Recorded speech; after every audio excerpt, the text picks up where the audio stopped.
जय हिंद। नौजवान साथी, एक बार पुनः हम आपका भाई सुरेमन पासवान, चौकीदार, राष्ट्रीय अध्यक्ष बागी बलिया, प्रदेश के सभी सम्मानित आदरणीय नौजवान साथी, माताएं बहनें और जो कंधे में कंधे मिलाकर चल रहे नौजवान साथी, चाचा बुजुर्गगण, मैं तहे दिल से आप लोगों का हार्दिक स्वागत नमन वंदन करता हूं।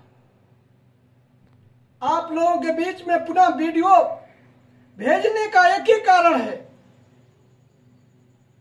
कि आप तक बात पहुंचेगी और जब इस वीडियो को सुनेंगे तो आप लूटे नहीं जाएंगे। क्यों? कि बहुत सुंदर बात, बहुत अच्छी बात आप लोगों के बीच में बता रहा हूं। यह मेरा लोभ नहीं है कि आप लाइक और शेयर, सब्सक्राइब, कमेंट करेंगे तो मेरी रोजी रोटी चलेगी। ऐसी कोई बात नहीं है। जिस भाई को यह लगता होगा कि मैं यूट्यूब बनाता हूं लाइक, शेयर और कमेंट के लिए, तो मेरे चैनल को लाइक शेयर। एक बात जरूर है कि जो भाई इस वीडियो से जुटा रहेगा, मेरा भाषण सुनता रहेगा, वो आप लोग लूटे नहीं जाओगे। क्या नहीं हुआ नौजवान साथियों? आज आप लोगों के बीच में लोग कहते हैं, टिप्पणियां करते हैं। आप लोगों के बीच में रात दिन मेहनत करने के बाद ऐसा मैं प्रोग्राम करने जा रहा हूं, ऐसे लोगों का प्रोग्राम लेने जा रहा हूं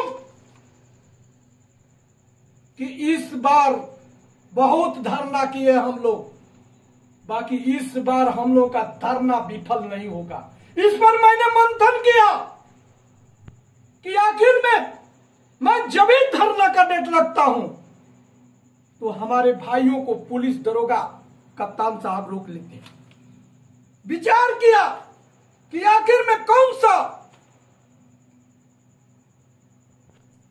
काम करूं, कैसे धरूं कि हमारे हर भाई पहुंचने में लखनऊ सक्षम रहेंगे और कोई रोक नहीं सकेगा।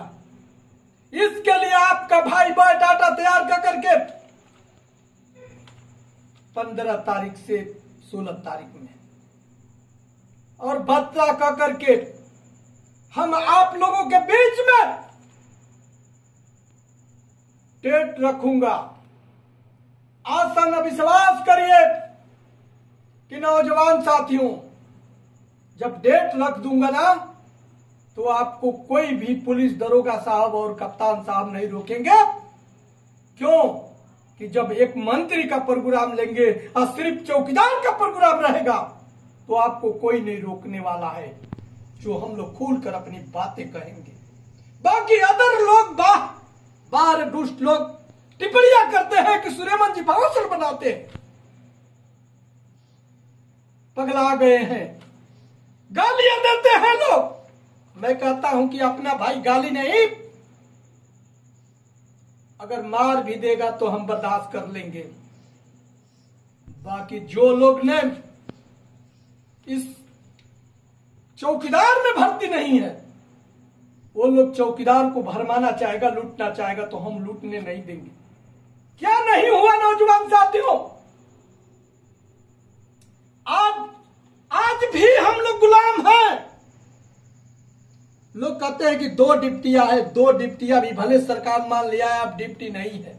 जब हम लोग चौकीदार में रात भर डिप्टी करते हैं, दिन में करते हैं, और जब हाजिरी लगाने का बेरा आता है नौजवान साथियों, तो मुंशी साहब और दीवान जी और दरोगा साहब लोग, ये लोग हम लोग की हाजिरियां लगाते हैं।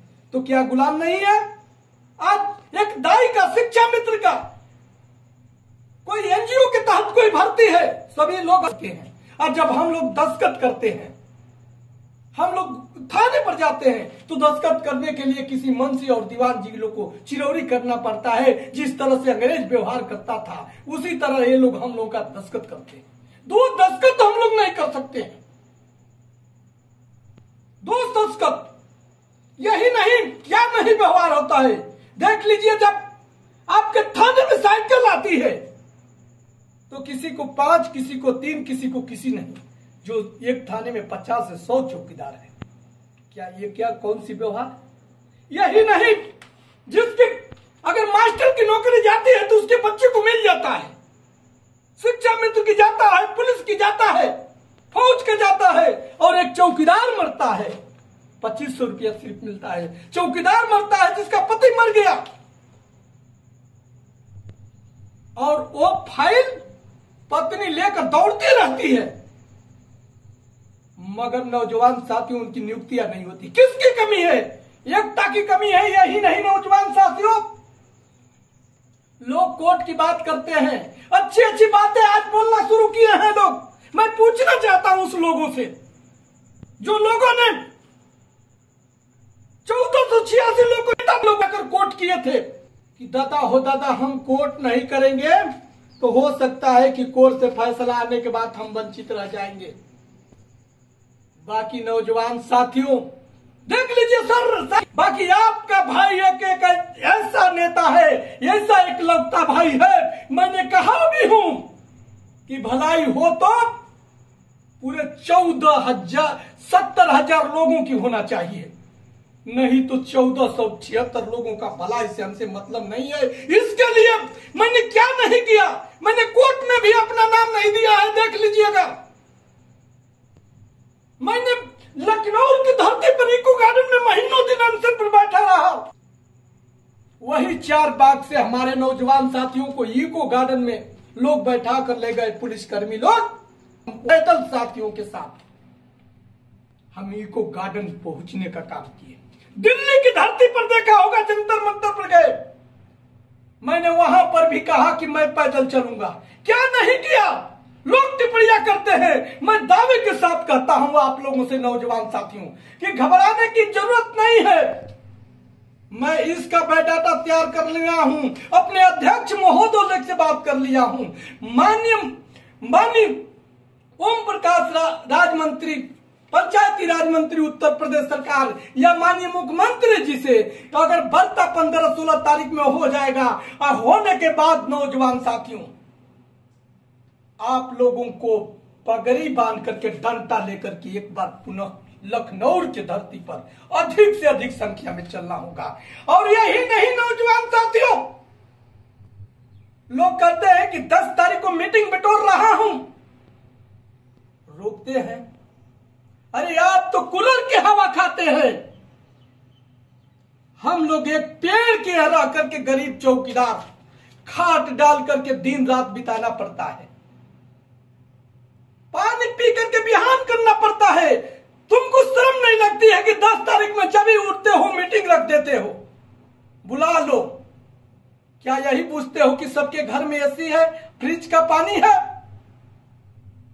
धूप देखो, धूप कितना कड़ी है, धूप कितना कड़ी है, और लोगों को बुलवा करके आज तुम लखनऊ में भागना चाहते हो।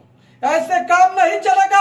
अगर बहुत चौकीदारों की मसीहा हो, बहुत चौकीदारों की तनख्वाह बढ़ाने के लिए सोचते हो, तो मैं कहता हूं कि जिस तरह से मैंने भी किसी मंत्री, किसी विधायक नहीं, मुख्यमंत्री जी का प्रोग्राम लेने जा रहे हैं, अगर आप ही इतना अगुवाई करते हो, आप ही चौकीदार के हित सोचते हो, तो किसी मुख्यमंत्री जी का या पंचायती राज मंत्री जी का प्रोग्राम लीजिए। मैं दावे के साथ कहता हूं कि आपको कुछ धन देने की भी जरूरत पड़ेगी, और 70,000 में 70,000 चौकीदार पहुंचेंगे, यह मेरा दावा है।